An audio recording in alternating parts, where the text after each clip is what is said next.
First ever factory outlet Mukunda jewellery KPHB Kothapet Khammam Somajiguda Hanamkonda. నమస్కారం అమ్మా. నమస్తే. అమ్మ, ఏదన్నా పని చేసామంటే అది అవుతుందా అవదా? స్టార్టింగ్ అక్కడే మనకు పడిపోతుంది, బాబు ఇది అవ్వదేమో, అవుతుందా అన్న ఆలోచన కంటే అవ్వదేమో అన్నది ఎక్కువ మాట్లాడుకుంటూ ఉంటాము. అయితే ఏదన్నా మనము నమ్మకంగా చెయ్యాలి అనుకున్నప్పుడు, ఒక పని మనం మొదలు పెట్టినప్పుడు మన చుట్టూ ఉన్న వాళ్ళు సలహాలు తీసుకోవడం చాలా మంది చేస్తూ ఉంటారు. అయితే అటు స్నేహితులు కావచ్చు, అమ్మ నాన్నలు కావచ్చు, తోబుట్టులు కావచ్చు, ఎవరన్నా కావచ్చు, వాళ్ళ సలహా మన భవిష్యత్తులో మనం తీసుకునే నమ్మకం పైన ఎంతవరకు ఆధారపడి ఉంటుందంటారు? 100% వాళ్ళే మిమ్మల్ని చెడగొట్టేటోళ్ళైనా బాగు చేసేవాళ్ళైనా అయ్యుండొచ్చు, అంతే కదా. చెలిమిలోని తీయదనం కలిమిలోన ఉండదు, చెలిమిలోని తీయదనం కలిమిలోన ఉండదు, కలలలోని కమ్మదనం కలంలోన నిండదు అని ఒక కవిత రాశాను నేను. బాగుంది. కాబట్టి ఫ్రెండ్స్ అనేవాళ్ళు ఎవరైతే ఉంటారో మీ జీవితాన్ని తీర్చిదిద్దడంలోగా సహాయం వాళ్ళ నుంచే పొందుతాం. బాగుపడ్డాము అంటే స్నేహితుల ద్వారానే పడతాము, సలహాల ద్వారానే పడతాం. చెడిపోయాము అంటే కూడా ఫ్రెండ్స్ తోటే చెడిపోతాం. అరే వాడి సహవాసం బాగలేదురా, అందుకే వాడు చెడిపోయిండు. కొంచెం మంచి స్నేహితులు ఉంటే వాడు జీవితంలో బాగుపడుతుంటే మనం వందల వేల మాటలు రోజు నిత్య జీవితంలో మనం వింటూనే పోతుంటాం. ఎస్, మనిషి అనేది ఒక ఎనర్జీ, నీ థాట్ అనేది ఒక ఎనర్జీ, చుట్టూండేది ఒక ఎనర్జీ. ఇక్కడ నీలో ఆత్మ అన్నాను నేను, ఒక పాజిటివ్ ఎనర్జీ. ఆ ఎనర్జీ ఇక్కడ ఎట్లా ఒక చిప్పు లాగా ఉంది. ఆ చిప్పులో ఏముంది? సెల్ ఫోన్ మారినప్పుడు నువ్వు చెప్తావు ఆత్మ అని. అదే సంస్కృతంలో ఆ రోజు చెప్పారు, ఒక గుర్తు, గుడ్డి గుర్తు ఆత్మ అని. ఇప్పుడు మీరు సెల్ ఫోన్ లో చిప్పుని ఏమంటున్నారు? చిప్ అంటున్నారు, అవునా? సెల్ ఫోన్ మారితే ఆ చిప్పులో ఏముంది? 30% పాత ఉంటాయి మేడం అంటున్నారు కదా మీరంతా. Memory card. అట్లా ఈ చిప్పులో ఏముంది? ఇది ఎనర్జీ చిప్ అన్నమాట. ఇది దాన్ని వాళ్ళు ఆ రోజు ఆత్మ అని పేరు పెట్టారు. ఈ చిప్పు, ఈ ఎనర్జీ చిప్పులో 30% ఎక్కడి నుంచి వచ్చింది? పాతవి, నీ పూర్వజన్మ కర్మలు వచ్చాయి.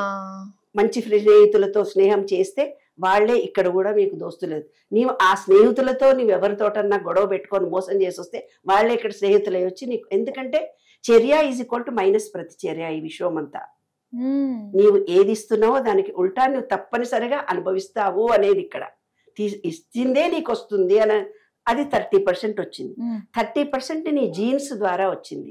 30% నువ్వు పెరిగిన ఎన్విరాన్మెంట్ లో నీ ఫ్రెండ్స్, నీ చుట్టూ ఉండేవాళ్ళు, టీచర్లు, వాతావరణం ఇచ్చింది. ఒక విషయంలో ఒక వ్యక్తి ఎలా రియాక్ట్ అవుతున్నాడు? చెప్పంగానే అరుస్తున్నాడా, చెప్పంగానే వింటున్నాడా, చెప్పింది ఆలోచిస్తున్నాడో, చెప్పేదాకా ఆగుతున్నాడా లేదా? ఈ కొంతమంది ఎమోషనల్ అయిపోతారు అక్కడ చూడంగానే. ఇప్పుడు ఈ టీవీ చూస్తారే బాబు, చూడగానే వాళ్ళకు నేనంటే ఒక ప్రేమ, పిచ్చి ప్రేమ కలిగిపోతుంది. అయ్యో మేడంతో మాట్లాడాలి, మేము మా బాధ చెప్పేసుకుంటే మేడం క్లియర్ చేసేస్తుంది అనుకుంటారు. వందల ఫోన్లు చేస్తారు. అది ప్రేమే. కానీ 100 మంది ఫోన్లు ఒక్కసారి నా మీదకి వస్తే నేను ఎలా రియాక్ట్ అవుతాను చెప్పను. అవును. కాబట్టి ఎలా రియాక్ట్ అవుతుందన్నది మన ఆలోచన ఈ చిప్పు మీద ఆధారపడి ఉంటుంది. ఈ చిప్ అనే దాంట్లో 3 వచ్చినాయి కదా.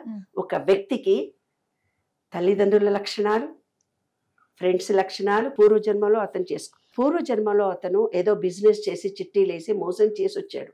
మోసం చేసే ఫ్రెండ్స్ లాగా ఉండి అతన్ని మోసం చేస్తారు. ఒకటి ఆస్తి దొబ్బేసుకొని పుట్టాడు వాడు, ఎవరిదో ఆస్తి దొబ్బేసుకొని పుట్టాడు. ఈ మంచిగా స్నేహం చేస్తాడు, అతనితో షూరిటీ ఇప్పించుకొని డబ్బులు తీసుకొని దొబ్బేసి వెళ్ళిపోతాడు. మంచిగా ఉంటాడు, స్నేహంగా ఉండే అయ్యో నిన్న మనలాగా మంచి పైసలు తీసుకున్నాడు, మారిపోయాడు. ఇప్పుడైతే వాడు పలకరిస్తూనే లేడు నన్ను. చూసావా? అవునవును. కాబట్టి కొంతమంది ఏమంటారు, నా పెళ్లి విషయంలో కానీ మాకు ఎంతమంది ఫ్రెండ్స్ హెల్ప్ చేశారు నాకు, అబ్బా నా మ్యారేజ్లో కూడా ఇంతమంది వచ్చి హెల్ప్ చేశారు, నాకు పెళ్ళే కాకపోతుండే కానీ మా ఫ్రెండ్స్ వచ్చి మంచి పిల్లగాడు అది ఇదని, మా అమ్మ నాన్న చూడకపోయినా ఫ్రెండ్స్ వచ్చి నాకు చేశారు. ఉద్యోగంలో కూడా మా ఫ్రెండ్స్ వచ్చి నాకు ఎంత బాగా హెల్ప్ చేశారు. నా వ్యాపారంలో పార్ట్నర్స్ ఉంటారు ఇద్దరు, ఎంత ఖచ్చితంగా ఎంత బాగా ఇద్దరు కలిసిపోయి ఉంటారు. అదే పూర్వజన్మలో వాళ్ళు ఏదైతే షేరింగ్ చేసుకొని తను ఇచ్చి మోసపోయినప్పుడు అది రిటర్న్ రావాలినప్పుడు మంచి స్నేహితులుగా వస్తారు. వీడే మోసం చేసినప్పుడు శత్రులుగా వచ్చి వీడి దగ్గర నుంచి లాక్కొని పోతారు. అంటే ఈ విషయంలో మొత్తం కూడా మనం చేసిన మంచి పని మంచిగా వస్తుంది, విమర్శిస్తే విమర్శన రూపంలో వస్తుంది, ఏదిస్తే అదే రిటర్న్ అయి వస్తుంది. కానీ ఎప్పుడైతే నీ చిప్పు ఇలాంటివన్నీ ఫేస్ చేస్తూ పోతున్నప్పుడు నీకు నీవుగా ఒక ఆలోచన చెయ్యాలి. నేను ఎందుకు ఫ్రెండ్స్తో మోసపోతున్నాను, ఎందుకు నేను దగ్గరుండే ఒకళ్ళు చెప్పిన మాటతో మోసపోతున్నాను. నువ్వు మోసపోయినట్టు నీకు తెలుస్తుంది కదా, వాడు నిన్నటిదాకా ఒక రకంగా ఉండి ఇవాళ ఇంకో రకంగా ప్రవర్తిస్తున్నాడు కదా. ఎప్పుడైతే ఒక ఫ్రెండ్ని గురించి భార్యను గురించి తెలియక కూడా తెలియదు, అబ్బా నేను 40 ఏళ్ళు సాపరం చేశానే బాబు, ఆయన మనసేనకి ఇప్పటిదాకా అర్థం కాలేదు. ఆడవాళ్ళు కూడా అంటారు, మగవాళ్ళు కూడా అంటారు, ఏమమ్మా మా ఆవిడ ఎప్పుడు ఎట్లుంటుందో నాకే తెలియదు. నిజంగా తెలియదు. భార్యాభర్తలు ఇద్దరు ఒకరి మనసు ఒకరికి ఏకాగ్రత పెట్టి ఆలోచించరు. సంఘం గురించి, సమాజం గురించి యాదృశ్చికంగా సంసారాలు చేస్తారు, పిల్లల్ని కంటారు, జీవితం కాలం గడిచిపోతుంది. కానీ స్నేహితులు అలా కాదు. మన చుట్టూ ఉండే కొంతమంది అమ్మ నాన్న, పెదనాన్న పిల్లలు, అక్క నాన్న పిల్లలు ఎలా అంటే మనలో ఏది మంచి ఏది చెడో తీసి క్లియర్గా చెప్తారు. అరే నీవు ఈ ప్రవర్తన మార్చుకో, నీలో బాగా మార్పు వస్తుంది. నీవు ఇలా గట్టిగా మాట్లాడుతావు కాదు, కొంచెం మెల్లిగా మాట్లాడు, ఆ మాట్లాడే పద్ధతిలో కొంచెం తేడాగా మాట్లాడు, నీవు ఇచ్చేటప్పుడు ఒకళ్ళకి ఆలోచించి మాట్లాడు. ఎరా నీ ఆస్తి అంతా నీ పిల్లలకి ఇచ్చేస్తున్నావు, కొంచెం ఆలోచించుకోరే, పొద్దున నీకు కూడా ఏదైనా అవసరం రావచ్చు కదా. అలా సలహాలు ఇచ్చేవాళ్ళు చాలా మంది ఉంటారు కదా నాన్న, ఫ్రెండ్స్.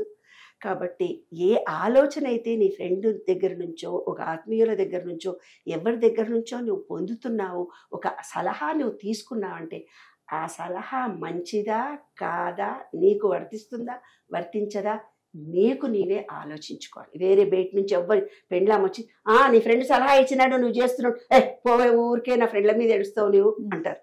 అవును అంటారా? కానీ అది కరెక్ట్ మాట.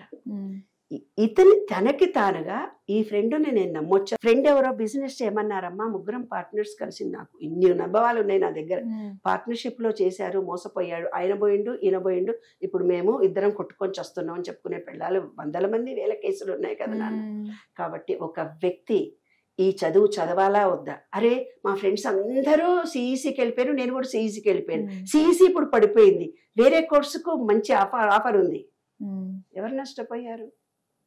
ఎస్, తల్లిదండ్రులు చెప్తే పిల్లలు వినరు. ఈ చదువు అన్నా కానీ, ఈ కోర్సుని వెళ్ళు అన్నా కానీ, ఇలా ఉండే అన్నా కానీ ఫ్రెండ్స్ ప్రోద్బలమే చాలా ఎక్కువగా ఉంటుంది. ఏ ఫ్రెండ్స్తో నీవైతే వెళ్తున్నావు, ఫ్రెండ్స్ ఏం చేస్తారంటే బెంగళూరులో ఉద్యోగం ఇస్తారట, నీకు ఇంజనీరింగ్ కోర్స్ అయిపోయింది కదా. ఒక ఫ్రెండ్ ఉన్నాడు, ఆ ఫ్రెండ్ ఆయన దానికి మేనేజరు, నీకు మంచిగా లెటర్ ఇచ్చేస్తారంటే 50,000 ఇచ్చారు, యుఎస్లో కూడా 50,000 ఇచ్చారు. అలా మోసపోయిన వాడు ఇన్ని కథలు తెలుసు నాకు. తీసుకుంటారు, ఇస్తాము అనుకుంటారు, కానీ ఇవ్వరు. వీడు ఏజెంట్ పొలంలో బాకీ ఉంటాడు, ఆ డబ్బు పోతుంది. ఇప్పుడు అమ్మా నాన్నకు చెప్పుకోలేడు, వీడు తనలో తాను బాధపడతాడు, ఉద్యోగం లేదు, చేస్తున్నట్టు నటించాలి, ఎన్ని కష్టాలు వస్తాయి. కాబట్టి ఎవరి సలహాలు భగవద్గీతలో ఒకటే మాట చెప్తాడు, నీ స్వీయ నిర్ణయ శక్తితో నీవు బ్రతుకు. కొంతమందికి జ్వరం వస్తుంది, ఏదో బాధ, ఏమన్నా నేను ఈ టాబ్లెట్ వేసుకున్నా, నువ్వు ఆమె శరీరానికి టాబ్లెట్ పడుతుందో పడదు, ఇట్లా వచ్చి నీకు టాబ్లెట్ వేసుకుంటే తగ్గిపోయిందని ఆమె చెప్తుంది. ఆమెకు ఆ టాబ్లెట్ పడ్డది, మా శరీరానికి పడుతుందో పడదు, అది ఆలోచించుకోవాలి. ఏం కాదే నడుము నొప్పి, నడుము నొప్పి కాళ్ళు నొప్పి, నడు పోదాం పోయిన తర్వాత ఆ కాళ్ళు నొప్పులు వారం రోజులు ఇవి కూర్చొని ఏడుస్తుంది. కాబట్టి ఎవరి సలహా నువ్వు తీసుకోవాలని నువ్వు నిర్ణయించుకున్నా స్వీయ నిర్ణయంతో ఆలోచించుకుంటేనే సక్సెస్ అవుతావు. కానీ కొన్నిసార్లు మనకే అనిపిస్తుందమ్మా, మనకి ఎంతకి తోచదు, ఎవరన్నా అడగాలి, తెలుసుకోవాలి, చెయ్యాలి అనిపిస్తుంది. ఎందుకు అనిపిస్తుందో నేను చెప్తాను. బిడ్డకి ఎవరికో జ్వరం వచ్చింది, నీకు ఉద్యోగమే రాలేదు, ఒక బిడ్డని ఏదో కోర్సు చదివించాలి, ఆ రంగంలో నీకు అనుభవం లేదు కదా. అమ్మా నువ్వేదో టీచర్ ఉద్యోగం చేస్తున్నావు, ఏదో ఇంజనీరింగ్ చేస్తున్నావు, ఇంకేదో ప్రొఫెషనల్ లో ఉన్నావు, ఇది నీకు అవసరం వచ్చినది వేరే సబ్జెక్ట్ కి సంబంధించింది కదా. ఆ పరిమిత జ్ఞానం, ఆడిట్ జరగాలి, నీకేదో ట్యాక్స్ పడ్డది, ఆడిట్ కు సంబంధించిన వాడి దగ్గరికి వెళ్తే అతను స్వయంగా మనవాడు అయికుంటే ఇంకో తీరుగా మాట్లాడతాడు, లేదు వీళ్ళు అమాయకులు అంటే ఇంకో తీరు మాట్లాడి మన మీద ట్యాక్స్ నాకు కొంత డబ్బు ఏంటి నేను చేస్తా అంటాడు. కాబట్టి సలహా అనేది అవసరము, కానీ నిజాయితీతో చేస్తున్నారా అని స్వీయ నిర్ణయంగా కొంచెం మీరు ఆలోచన చేయండి, ఇది కరెక్ట్ నిర్ణయమా కాదా. ఈ విశ్వం ఎప్పుడు ఏం చేస్తుందంటే నీకు సలహా ఇవ్వడానికి రెడీగా ఉంటుంది, ఆ విశ్వంతో కనెక్ట్ అయిపోవాలి. నువ్వు విశ్వంలోకి వెళ్ళిపోయి నీ కోరిక చెప్పాలి, దానికి ఆన్సర్ ఎక్కడి నుంచో ఫ్రెండ్ రూపంగానన్నా వస్తుంది, మ్యూజిక్ రూపంగా వస్తుంది, మెసేజ్ రూపంగా నీకు వస్తుంది. కానీ పూర్తి శరణాగతితో అడగాలి. ఈ విశ్వమే నీ స్నేహితుడు, ఈ విశ్వమే నీవో విశ్వము, విశ్వమే నేను విశ్వ నియమాల గురించే చెప్తాను తల్లి. చాలా ఇంకెవరి దగ్గరికి వెళ్లాల్సిన అవసరం లేదు కదా, ప్రత్యక్షంగా విశ్వం మనకి ఎటు చూసినా కనిపిస్తుంది. కాస్త కొంచెం మనం ఆలోచించుకుని చేసినట్లయితే విశ్వం నుంచి సమాధానం అయితే పొందొచ్చు అంటారు. 100%. కానీ ఆ ప్రాక్టీస్ ఉండాలంటారా? లేదు, విశ్వంతో కనెక్షన్ కావాలి, కనెక్షన్ ఇంపార్టెంట్. ఇప్పుడు కనెక్షన్ కావాలంటే నీకేం కావాలి? ఫోన్ నెంబర్ కావాలి ఫస్ట్. లైవ్ ఎలాగో ఉంది, ఫోన్ కనెక్షన్ తీసుకుంటావు కదా. కనెక్షన్ తీసుకున్న తర్వాత నువ్వు డయల్ చేస్తావు, ముందు డయల్ చేయాలి కదా. ఆ విశ్వానికి నువ్వు డయల్ చేయాలి కదా. అంటే నీ కోరిక ముందు చెప్పాలి. చెప్పిన తర్వాత అక్కడి నుంచి వచ్చే ఆన్సర్ మీద నీకు ఒక విశ్వాసం ఉండాలి. నువ్వు ఆల్రెడీ కొంచెం మంచి చేసి ఉండాలి, చేస్తేనే వస్తుంది, లేకపోతే రాదు. నువ్వు సంపూర్ణ విశ్వాసంతో అడిగితే ఈ విశ్వం దగ్గర నుంచి నీకు ఆన్సర్ వచ్చేస్తుంది. సూపర్. డయల్ చేసిన తర్వాత ఫస్ట్ ఆయన ఇవ్వడు, విశ్వం ఇవ్వడు, నువ్వు హలో అనాలి.